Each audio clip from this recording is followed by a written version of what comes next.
Two-time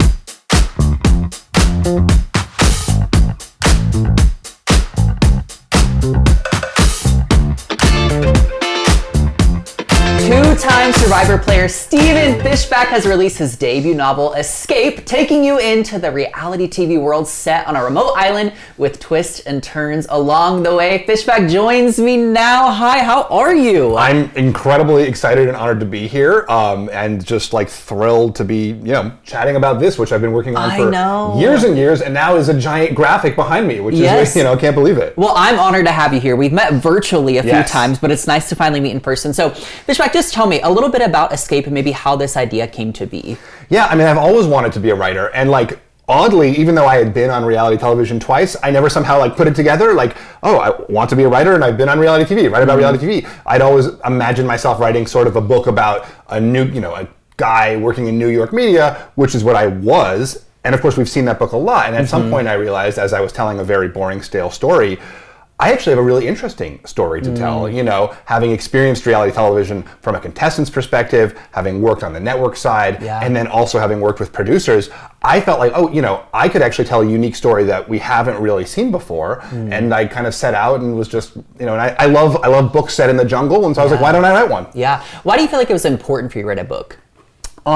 I'm someone who loves literature, and I love to read, and so being able to contribute to the world in that way, I guess, to the genre in that way. Yeah. But in terms of reality television, I wanted to tell a story that I didn't think people knew. I think we have, as a culture, have this view of reality TV as this sort of ridiculous, disposable medium, and it is that, but it's also come to really define our culture and our politics in a lot of ways, and so I thought, why don't I kind of try to get inside the actual people and sort of show the world, maybe, show whoever, whatever small portion of the world is reading this, what it's really like to be a contestant on one of these shows, what it's really like to be a producer, how those experiences interrelate.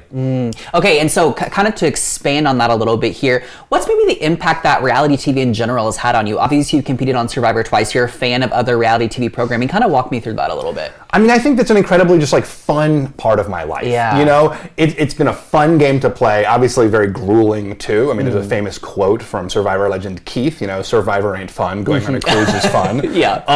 But there is a real joy to it. And I think that sort of exposing me to that. The other thing too is it's really broadened my perspective of the world. I think we all kind of live in our little bubbles, certainly I did, and I got to meet people who were just wildly different from me, in their personalities, in their expectations from their lives.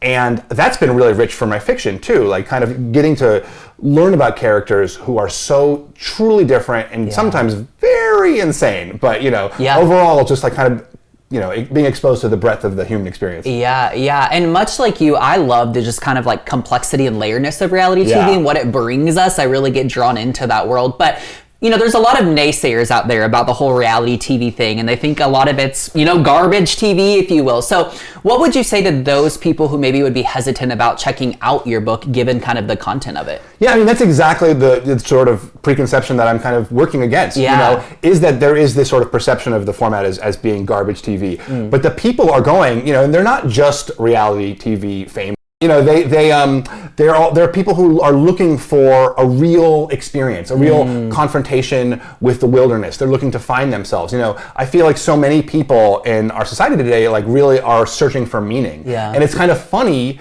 and interesting to go on a reality television show looking for meaning. But a lot of people do. And I think that that is some of the tension I was trying to explore, is how these people are entering into this environment with real big hopes for their lives and searching for what it's all about for them and who they really are. And yet they're also competing in a ridiculous challenge where they're on a hamster wheel. Yeah. And that's an interesting thing you bring up there, because even in the last few seasons, we've seen a lot of people go out there to find healing in a lot of ways, and therapy, and there is a big storytelling piece to it all. So I think that's really fascinating. Now, obviously, we have to chat about Survivor 50. So what are just kind of your maybe initial preseason thoughts? We're about a month away from the premiere. I mean, I'm just excited. I think it's going to be so fun to see all these contestants from these really different eras.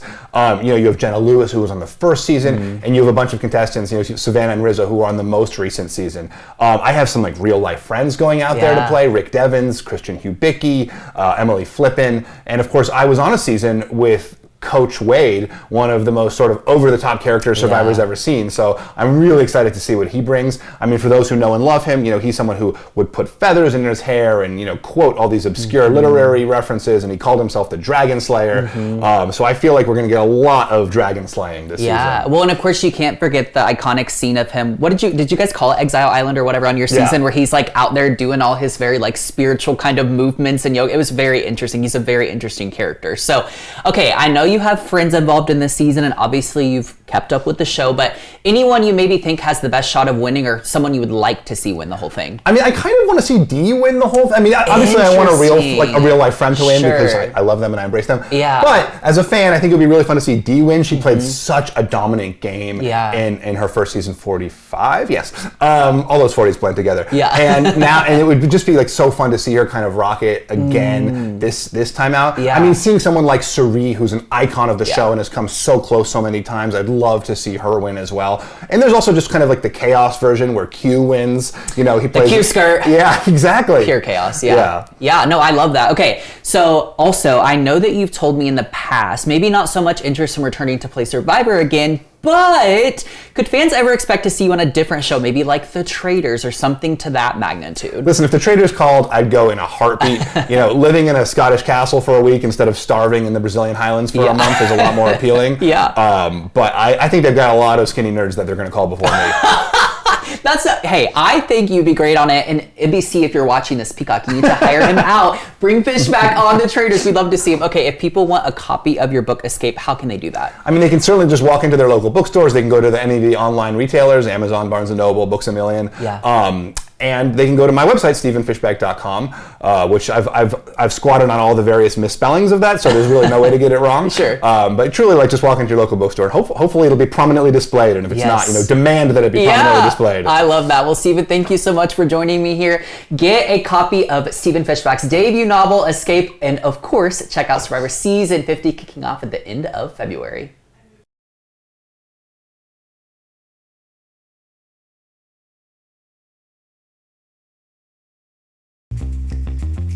Hey everybody, I'm here at the Bullock, Texas State History Museum in downtown Austin, where T-Rex, the ultimate predator, is now open to the public.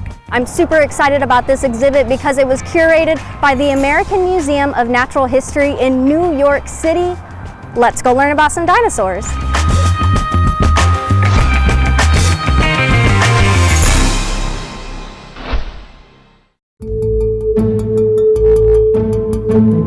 T-Rex, the ultimate predator. That's a pretty cool title. Tell me about the exhibit and why it's unique. Sure. So this exhibition was created in New York at the American Museum of Natural History. This is the very first time they've only done one solely about T-Rex. So there's a lot of really great scientific information in this exhibit. There's digital interactives, there's an AR experience, there's all kinds of really cool stuff that bring it to life. How old would you say are these artifacts? All the fossils on display are casts. The fossils themselves date back as far as 167 million years ago. So there are fossil casts that represent finds all over the world in the show, but probably the most famous one is the one behind me here, a specimen 5027. This one was discovered in Montana in 1908. It was the first full skeleton fossil of T-Rex that was put on display in the museum. T-Rex actually evolved over 100 million years, and when you come to the show, you'll see some of those tyrannosaurs along the family tree that you may not have been familiar with before. A lot of them are smaller and different shapes than you're used to, and some of them have feathers. Feathers? Yeah. The first one that they discovered that had proto-feathers was 120 million years ago. They stipulate that T-Rex had feathers when it was young, and as it aged, the feathers kind of went away. We know for sure in the fossil record there were fossils, and there were also scales. So it's a little bit of a little bit of both. A little bit of both. Hybrid, interesting. Yeah. What interested you in curating this exhibit? Well, so I want to give credit to the curator at AM&H, Dr. Mark Norell. He was the one that curated the show. He's a paleontologist. But here at the Bullock Museum, curators often get the chance to be the lead content person for traveling shows when they come through. And when I heard that we were going to get this exhibit, I was thrilled. As T-Rex evolved over the years, it got bigger and bigger. So a lot of the family members that you'll see are smaller. They're still very, very large, but different than you might expect. You know, the movies portray the T-Rex as, you know, this big, unstoppable apex predator, huge bite, you know, these tiny little arms. How much of that is accurate in movies versus how it was in real life? Well, I mean, it's a little bit of both, right? So a lot of people think of T-Rex as just kind of a ruthless killer, you know, bloodthirsty. Some people even say evil. And all that's a little bit overblown. I think what you'll see when you come to this exhibit is that a T-Rex is a lot like most predators that are around today, right? They don't kill for fun or just because they're cruel. You know, they're trying to feed themselves and their families. The bite of a T-Rex is tremendously powerful, right? Their teeth are the size of a banana, and most of them are embedded deep in the jaw. So we know for sure that they had a powerful bite. There's almost 400,000 pounds per square inch in a T-Rex's bite. So in that case, it's even more dramatic than you would see in a movie, right? What does being this close to the T-Rex mean for you? Well, it's really impressive. I mean, every time you come face to face with a full-size model of a T-Rex, it takes breath away no matter how many times you do it. But really it just impresses upon me just the diversity of life on the planet, not just today, but throughout the years. And also just how much we've learned about these creatures that have been extinct for so long. The T-Rex exhibit is open until March 8th. I encourage everyone to come see it before it goes. You won't regret it. Experience a jaw-dropping new look at the legend, T-Rex, the ultimate predator, at the Bullock Museum, now until March 8th.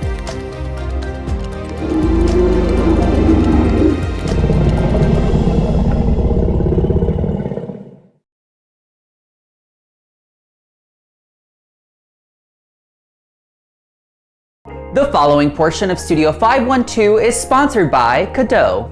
Curated gifts and signature candles ready to customize and ready to ship. Owner Amy Davis is here to introduce us to her store, Cadeau. Hi, Amy. How are you? I'm good, Blake. How are you? I'm good. Okay, why don't you just start with telling us kind of the origin story of Cadeau, how you got started? Yeah, I was working in corporate America and decided that that wasn't bringing me joy anymore. Gifting always has. So cadeau means gift in French, and so that's where it sort of came from. Love that. And French lesson of the day. Here we go, yes. And kind of fast forward a few months later, I sort of started a passion project with the candles, and then that became my very first signature product. Which I love, and I know that you have great gifts, really available for anyone, any time of year, but especially customized gifts. Kind of tell us how that process works. Yeah, so custom gifts are kind of where we shine. Believe that everything should be really thoughtful and intentional. Gifts are often obligatory, or people just buy them because they feel like they have to, and we do things a little bit differently around here. So we believe that thoughtful gifting should be made simple. And so starting the custom process always is just a conversation of what the client is really wanting, what they're wanting their recipients to have. What's maybe an item or items that you feel like really sets Cadeau apart? Yeah, well, as I mentioned, our candles are our signature product. Yes. They're hand poured by me. Who doesn't love a candle, you know? Everyone. Yeah. Everyone does. So our candles are sort of our core signature piece. We also carry things year round for milestone moments and thoughtful gifting. Things like housewarming gifts or real estate closings or new babies or birthdays, those things that are coming up every year. Our candles are made with non-toxic soy coconut wax, so no paraffins or wax additives. And the fragrances that we use are all phthalate and carcinogen free. So wow. Clean ingredients and a clean burn. I love that. Oh my gosh. Okay, tell us just quickly about kind of the customers that you serve. Yeah, really anyone and everyone. Okay. So anybody who's needing a gift that is thoughtful and intentional and personalized, we'd love to help you. Specifically for the custom pieces, we really work with companies or special events or milestone birthdays or real estate agents, somebody needing something that's a little bit personalized, but it on large scale. Yeah, I love that. Custom gifts, personal gifts, and just really gifts for anyone, any time of year. I think that's really special. Amy, thank you for being here. Thank you for having me. Start shopping now at curatedbycadeau.com. The preceding portion of Studio 512 was sponsored by Cadeau.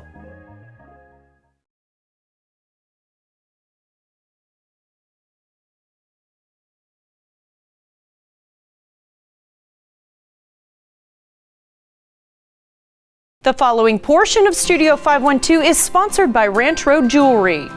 Are you looking for something sparkly for that special someone this Valentine's Day? Ranch Road Jewelry would love to help. Owner George Poe is here to tell us more about what he offers at his business. George, it's always good to see you, and I like to remind people just how glittery it is in here. Rosie, I've done this so long, I pretty much offer everything. If you need custom work done, if you want the littlest bauble or the biggest bauble, I have a little of everything. Earrings, bracelets, rings, loose diamonds, you name it.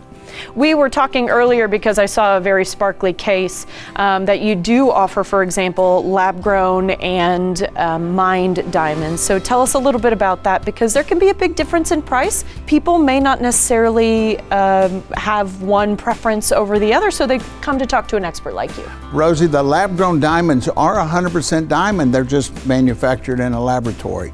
You get a perfect diamond, you get the best of colors, cuts, clarities, but at a fraction of the price. They're so popular here, we're selling 200 labs to every one natural. Well, and lots of sparkly things as well to honor maybe not only someone's past, but also potentially their future here. Well, usually on Valentine's Day, there are anniversaries, times to be remembered, trips, engagements, even weddings sometimes.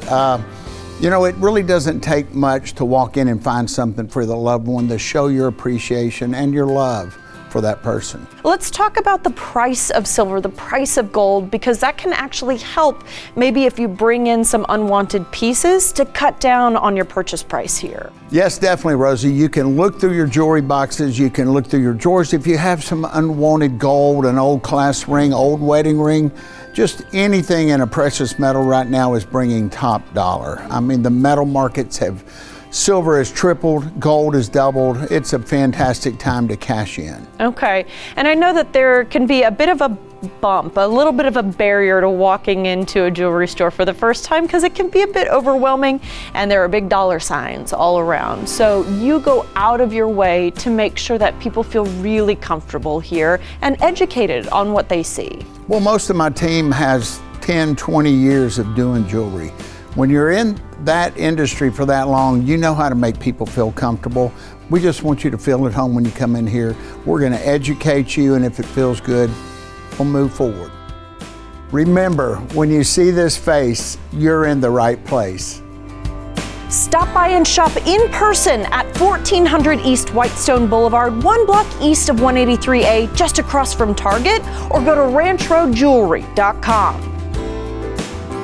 The preceding portion of Studio 512 was sponsored by Ranch Road Jewelry.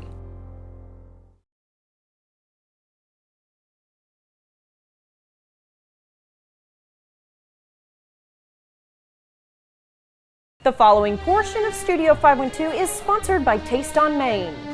There is a precious place in downtown Buda that is family run, and I absolutely adore it. Today we're speaking with Tamra Tyndall, the co-owner of Taste on Main, to learn a little bit more about the restaurant. And hey, we've got Valentine's Day coming up, Tamra, so tell me what's on offer for V-Day. Well, Valentine's Day is a special day, and this year it's on a Saturday, so we'll be celebrating Friday and Saturday. And Chef Francisco's come up with two amazing features. We have a lobster raviolo appetizer, and that's going to be lobster stuffed ravioli with mascarpone and ricotta cheese and a Veracruz cream sauce. And I see a little jalapeno on top. Yes, well, we always like to spice it up. Oh yeah, Chef Francisco is really good at that. Yes, and what else? We do have our seared U8 scallops, and they're served with a Parmesan cream sauce, a chili oil, black truffles, and Mexican chorizo. Everybody likes a steak, so this is our New York strip, which is my favorite cut. And what I like about our steaks is that we serve them with 3 sauces. So we have a tallow butter, which is served on top of the steak. Then we also have a béarnaise sauce, and then we also have a peppercorn cognac sauce. All right, talk to me about this lobster roll. That's gorgeous. I'm so proud of our lobster roll. You're gonna hear me say pride a lot because I'm proud of our food and drink. Our lobster roll is with a béarnaise and celery and lettuce and chives and our great french fries. And you've also got some really good drink to go down with all this food. Yes, we have a fantastic wine list. Our bartenders are always creative, creating new amazing cocktails. They're reimagining old classics and coming up with new cocktails and new mocktails. And then we have our curated spirits list, which I'm super proud of. Yeah, and I can see some really gorgeous whiskeys behind me. You guys are pretty good at a good old fashioned. We are, yes. And this specific old fashioned is made with our single barrel Old Forester selection that we went to Old Forester and we picked out a barrel of bourbon. Wow. Yes, it's got our name on it. That is so cool. Yeah. Okay, well, it means it's going to be really refreshing. Let's talk about brunch. That's kind of the last thing that we need to tick off here because we've got this lovely dinner set up. But hey, you guys have got some brunch options too. I'm so proud of our brunch. We have probably the best brunch in Central Texas, in my opinion. If you like to save your carbs for the weekend, come to Taste on Saturday and Sunday from 10 to 3. We have buttermilk pancakes, we have French toast with lemon cream, and we have beignets. Okay, sounds good to me, Tamara. Thank you so much for your time. Thanks for being here. Celebrate Valentine's Day Friday or Saturday and make your reservations now by going to tasteonmain.com. The preceding portion of Studio 512 was sponsored by Taste on Main.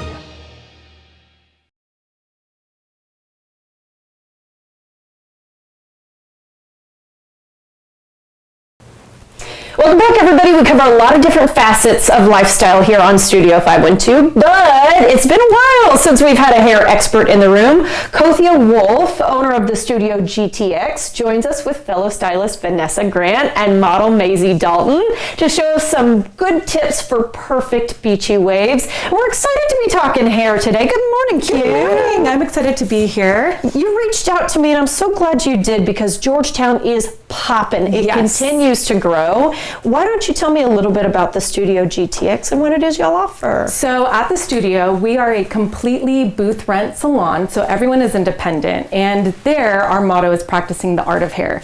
So the theory behind that is that we're not just hairdressers, we're artists, we're curating an environment, an experience, a place for connection, a place for community, and I really feel like Georgetown was a special place to do this because community is the heartbeat of Georgetown.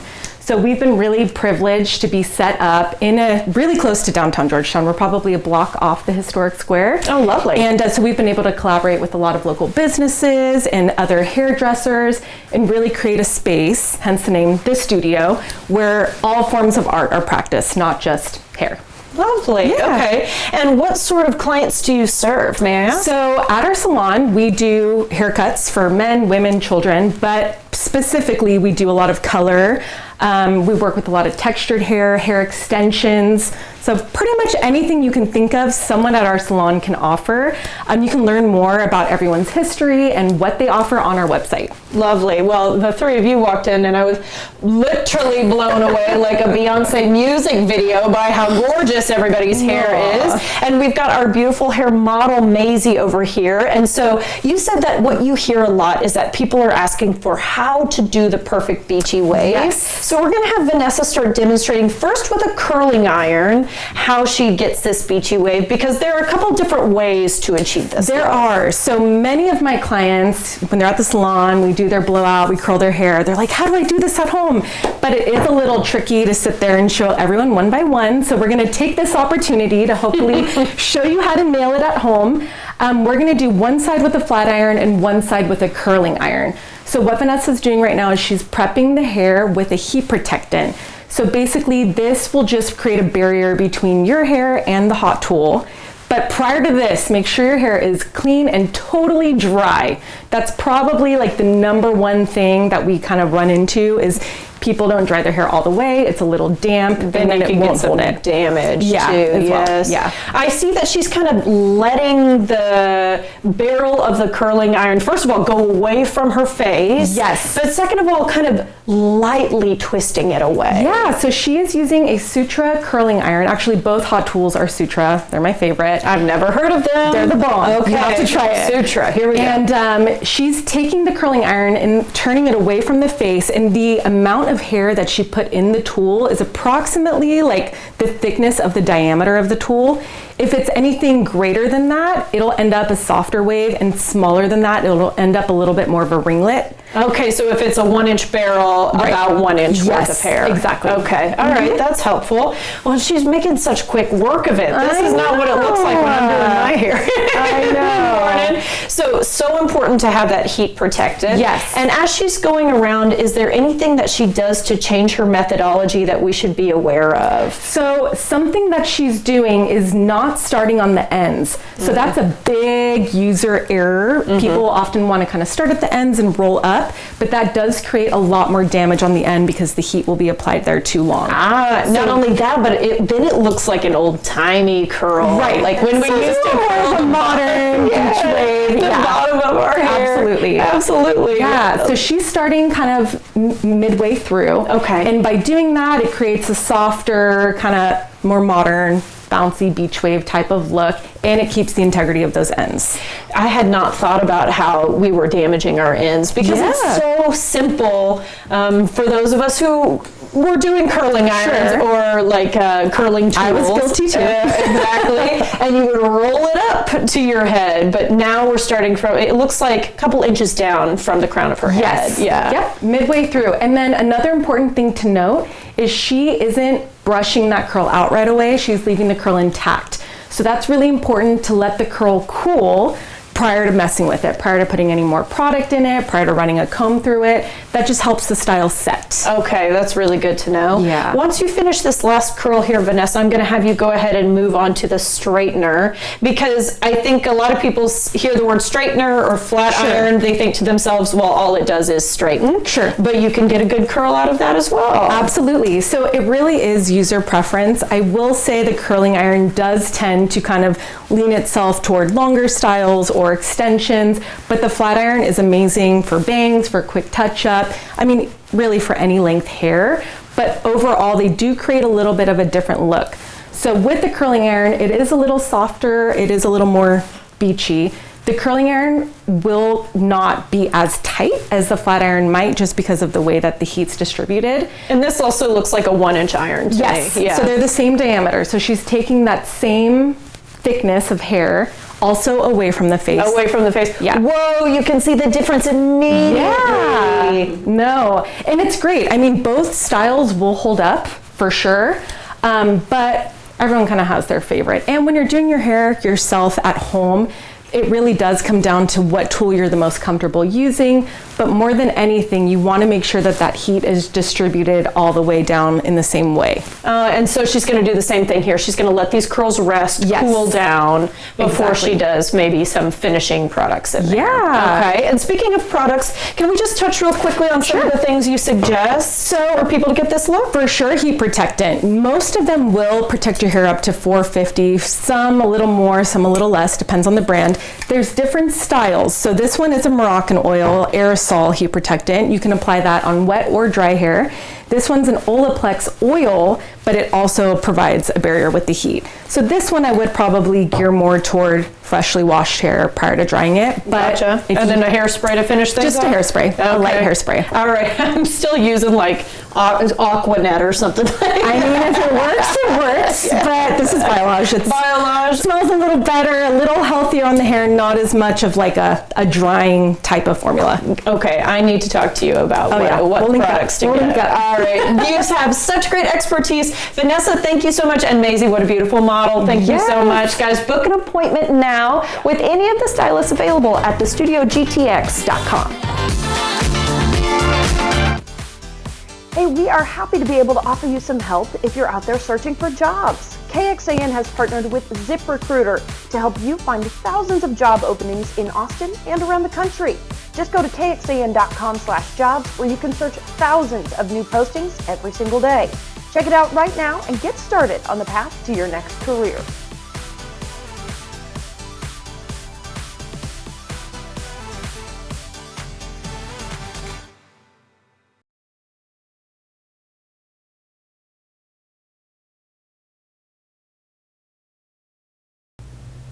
Welcome back, y'all. They've got the most eclectic finds, as you can see, matched with the best vibes, all benefiting a great cause. Joining us now is Ben Zimmerman, our friend with Top Drawer Thrift. Ben, good morning. Good morning to you, too. All right, let's talk about what you brought in today, because it is, to use the word eclectic, I think would be very spot on. Indeed, yes. It's all very colorful and very fun. And folk art is kind of the theme we've got going on today. So all these things are made by hand. That is really cool. So being made by hand and being made by upcycled materials like paper and found objects and found wood, sometimes they're a little broken and a little chipped, but that's okay. I love them anyway. It just gives them a little character. A little character. Yes. Well, and so much character from the love of the hands that made them. Absolutely. We're talking paper mache. Yeah. We're talking clay. Yeah. And so talk to me a little bit about kind of your folk art approach, your collection, that sort of thing. So, these were all donated yesterday. They are brand new. Brand new, so nobody's even seen this other than the merman. He's been hanging out with us for a minute. The at the shop. merman. Yes, which is, I could not find another example of a merman. Lots of mermaids out there. But yeah, so we have, in the back of the shop, we have like a little workshop area where we fix things. So these have not been to the workshop yet, so a little scotch tape here just for the camera. But yeah, we can glue all their little bits and bops back on and his little arms back on, and this is supposed to have doors. This is Devil Revelry, I feel like would be a good name for it. Yeah. But when I look at the amount of work, for example, that went into this, like, it's unbelievable, actually. All those little figures were, like you said, made but with love by somebody's hands. Mm-hmm. And even this one is this chapel, this church. I've seen a lot of these, but I've never seen one in this bold of color, and it's just wonderful. It is gorgeous, and it's a 360 degree view, 365 degree view as well. There's like painting all around the back and things like that. So it's just the love and the ingenuity that someone wanted to put into an art piece, and I think that's really cool. Yeah, it's really, really fun. These are going to be really fun to have in the shop, and somebody's going to get to take them home and show them love again. And so you're saying these are there now. We've just gotten them. Yep, they'll be on the floor today. Okay, and not only that, talk to me about what's in the shop right now. So we have, this shop is very, very full. So during the Christmas season, during the holidays, we got more donations than we have gotten since we opened. Wow. Over the course of that 6 weeks. That's huge. Yeah, from Thanksgiving till the end of the year. So it is amazing. The store is packed. It's been really, really fun going through all of the new wonderful things. We still have, it's cold outside. We've got all kinds of coats and sweaters that keep coming in every day. So it is a wonderland as always there. And remind us of the categories of things that you do offer. So we have housewares, electronics, physical media like CDs and photographs and all those old wonderful things, and clothes and shoes and accessories and jewelry.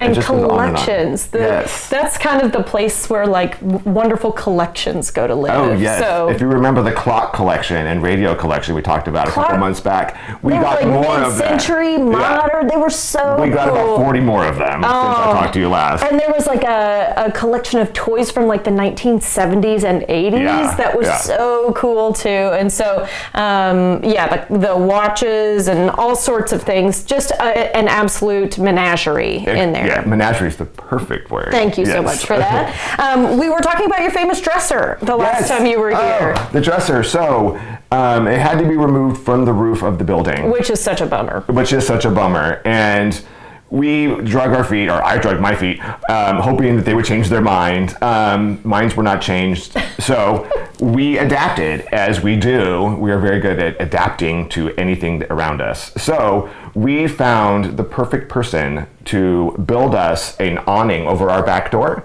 Amazing. That also holds up our new dresser, as you can see there. It is fantastic. It is closer. You can almost touch it. It is big and bold and beautiful and bright. And we're so happy to have them back. Oh, it's so great. I'm glad. Yeah. The hearth, the piece of Top Drawer Thrift is now just that much closer when you walk in. Yeah. And it just highlights the back door where all the donations come in, all the treasures come in right there. It's perfect. Okay, all right. First Thursday, I was shocked to say when we were getting ready for this segment, that's next week already. Yeah, already. It's going to be February. Yeah. So, boom, there you go. And this is kind of a sneak peek because it will be kind of Mardi Gras themed this time. Okay. Just for fun, so lots of color. We have a lot of costumes that are going to be coming out, feather boas and silly hats, and a lot of vintage Mardi Gras beads. And I'm not talking just the little strands either. I'm talking the ones with the big plastic ducks or big faces or masks. They're really, really, really fun. Oh, cool. I can't wait. And I can't believe we're talking about Mardi Gras. I can't believe we're that far into the year. But speaking of being this far into the year, let's actually rewind back to 2025. Yes. You've got a nice update on 2025 sales numbers. Yes. So it is absolutely incredible. So since we moved, that last year was our first full year from January to December. So we broke over $500,000 in sales at our 1,700 square foot store. And that all goes right straight to housing. It's incredible. That is the second best year we have ever had in our 30 years. And it is amazing. Our space is smaller, but our donations have been coming in, and it is a wonderful, wonderful thing. I feel very blessed and lucky to be a part of it. Oh, and especially after the move, I know there was a bit of concern we have to reestablish. Right. To have these numbers, it just has to make you feel so good. It does. And it's all because of the community. It's all because of the donors and the shoppers and the people that volunteer and the staff. It just takes a whole village, as they say, to do this. And I'm just one little piece. And you're a big piece, come on. I am pretty loud and colorful, so there's that. All right, and just in our last 10 seconds, project transitions for anyone learning for the first time. So project transitions, we do housing for people with HIV. We've gone from 30 units to 101 units over the past 5 years. Every dollar you spend, every donation you make to Top Drawer goes right to fund all of those causes. We're there every day. We have people moving in, learning a trade, and moving out into the world, into permanent housing within months to a year. It's wonderful. And it's going really well. It's Congratulations, going really, really well. Ben. Thank you. To get more details on what's happening over at Top Drawer, they've got such fun stuff. Visit topdrawerthrift.org.